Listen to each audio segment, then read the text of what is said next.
Hey, what's going on, Internet? It's Khalif here, and this is Synergy Source, my blogging project where I like to talk about spirituality, philosophies, things of that sort. I've been making these quote pictures and posting them with some short discussion on Instagram for about 2 years now, and decided to switch things up and start making some more engaging content. So to start off with, I've been going back over my quotes from the last year, the day of, and been revisiting the discussion, seeing if anything's changed, all that good stuff. Today is January 9th, so my quote from today, or for today, I posted on the Instagram on January 9th, 2021, and the quote for today is, "A lie can travel halfway around the world while the truth is putting on its shoes." And that's Charles Spurgeon. Again, not sure who Charles Spurgeon is. I'll Google something and put it on the screen, learn a couple things for myself. And my first instinct is, or the first thing I'm thinking is actually, I wonder if this is one of those quotes that's actually his quote, or if it's a quote that he put into different words. Like, there's some quotes that are like 5 different people said them in 5 different ways, and they got attributed to the most famous person that ended up saying something about it. So I don't know. I'll end up figuring that one out. Quote investigator will hook me up. But anyway, so yeah, this is one of my favorite quotes on the planet in existence because it's so fucking true, man. Oh my god, the fake news is rampant. It's always been a problem. Oh, it's always been a problem. I'm sorry, let me get back on the rails. I didn't take notes. I should have probably taken a couple of notes for this one, but I think this one is, I don't know if it's completely self-explanatory, but it's definitely something. If you've been in the social media realm for the past 4 years, especially since Trump's election, if you've been around on the internet, if you've just been in large friend circles or in large communities, you know that gossip has a way of spreading through the grapevine a lot faster than whatever the reality is of the situation. And not only that, but I mean, there's always 2 sides to every story, and the truth is always somewhere in the middle, right? But very rarely in the world are people ever on very completely even footing as far as their influence over others, whether it comes to interpersonal, things like that, just like inside the workplace or at school or what have you, in families and things like that, in politics, in media and stuff like that. Very rarely are these 2 sides ever on completely even footing. So there's usually going to be one side that people are going to favor, whether it's because they have more reach to spread their version of the story. They have, like I said, more resources to facilitate that spread of that reach. They're more popular. They're more attractive. People want to believe them more. They've got a better reputation coming into the situation. The other side may not necessarily have the most shining, forward-facing.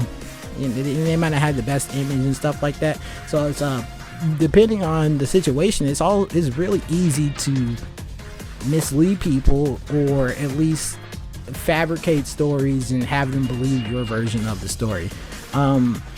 I know for me, for certain, I had such a difficult time reconciling with the way I saw the world operate during the Covington Catholic High School incident. The one in which, we know Nicholas Sandman, Nathan Phillips. Nathan Phillips was the name of the Native American man who approached these boys while they were standing on the steps of whatever Capitol building, courthouse, or wherever they were. They were on a field trip. It's so crazy because I know there are people still to this day that know about Covington Catholic. They know about that Nicholas Sandman. They know his face. And they still have no idea that there were black Hebrew Israelites there antagonizing, harassing, being very loud and vulgar with the high school boys. Grown-ass men, probably in their 30s and 40s, out there yelling at, 14 to 17-year-old boys aren't, depending on who you are, you won't call them kids, but in that circumstance, those grown-ass men definitely needed to have a little bit more tact and have some self-awareness and try to, I don't know, but like I said, that was one of the most upsetting media firestorms I'd ever seen, because like I said, a lie could travel halfway around the world while the truth is putting on its shoes. People, the putting on its shoes is, in my mind, I'm thinking about that as things are getting in order, things are becoming clear, things are getting structured. Like I've been into conspiracy theories and down rabbit holes and stuff like that, to where I am always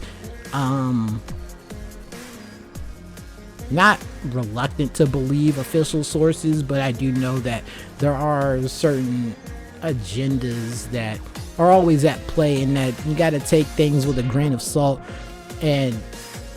But there's no benefit that comes from always being skeptical of these official sources, because at that point there's like no structure whatsoever, which, I mean, I'm sure some people are down with, but I don't know. I know some things you gotta let people dictate. Sorry, got off the rails a little bit. The whole Covington Catholic thing was just it was upsetting, because I saw people that I thought were courteous, kind, nice, just quote unquote nice people, posting the most ravenous, vitriolic things about these high school kids, because of what they assumed they were doing. They assumed that they were demeaning and trying to intimidate this Native American man based on a still image, or just like a 15-second clip or something like that, and the headlines and spin that was being put on it by the people sharing the story. That I was seeing people that I thought were cool people calling these boys, they were calling them rats, they were calling them inbred, they were saying that they should be punched in the face, they were saying that they should, it was just really, really upsetting stuff. Like, that was one of the, I think I could, at this point I could call it a formative moment in my life, when I realized how the line between civilization and chaos is so thin, and the line between reasoned, rational people and them becoming a pitchfork, brandishing, torch carrying mob ready to, take you out based on what they perceive to be your transgressions, it's a very thin line. It was at that moment, or that media firestorm really opened my eyes to how poorly populations can behave when they feel like they're justified in their indignance. Like, I don't want to take it that far, but I was like, I understand what happened with Emmett Till. I understand what was happening with lynch mobs and shit like that. And these people, it was super disappointing, man.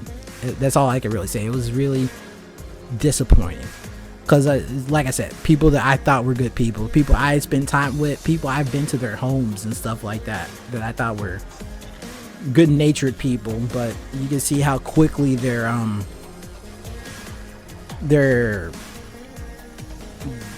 accommodating natures go out the window when you've outed yourself as an enemy. But anyways, so yeah, we're in the time of fake news. We're in the time of people putting spin on anything and everything, and that's actually inaccurate for me to say we're in a time of it, because history has always been written by the victors. So who are we to ever say that, like, our recorded history is accurate in any, like, I guess that's more of my conspiracy theorist mindset, being okay with things being super open-ended and questioning everything to the point of almost like there being no underlying truth, no underlying history between us all. But I think you have to have a healthy amount of that skepticism and questioning things, why stories are told the way they're told, how things played out the way that they did, and things of that sort. But Damn it, I should have written notes. I'm going off the rails. I'm all over the place. It's been 10 minutes. What else do I need to say about this quote? I think it's just really disappointing how quickly people are willing to jump to conclusions, accept conclusions, not listen to either side of the story, not willing to believe the other side because the side that's been presented to them is more aligned with their worldview, their ethics, their principles and things of that sort. Yeah. Oh man, I just made myself sad thinking about all these people that I fucking hate now. Ugh, God. Anyways, I should have written some notes. I kept it a little bit more structured. Both of my videos today were like a little bit all over the place. I was kind of writing, ended up talking about some heavy stuff. I was talking about biological determinism and around blacks you can never relax over on This Place Is Weird today. So that was yeah, it's upsetting. It's some upsetting conversations, but they're important conversations, important thoughts, important things to ponder on, so I can all of us can know where we stand in the world, know what our ethics are, and that's what allows us to find our tribes, know who our people are, and properly align ourselves in this world. It's important to think about and talk about these things, even if they're hard, upsetting, all that good stuff. And it's also really important for me to take notes because I am a rambler.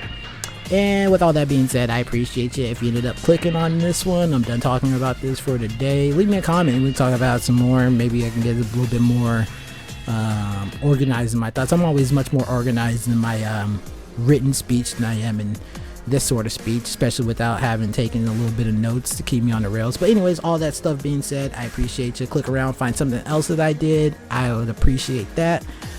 Take care of yourselves. I'll see you next time, and yeah.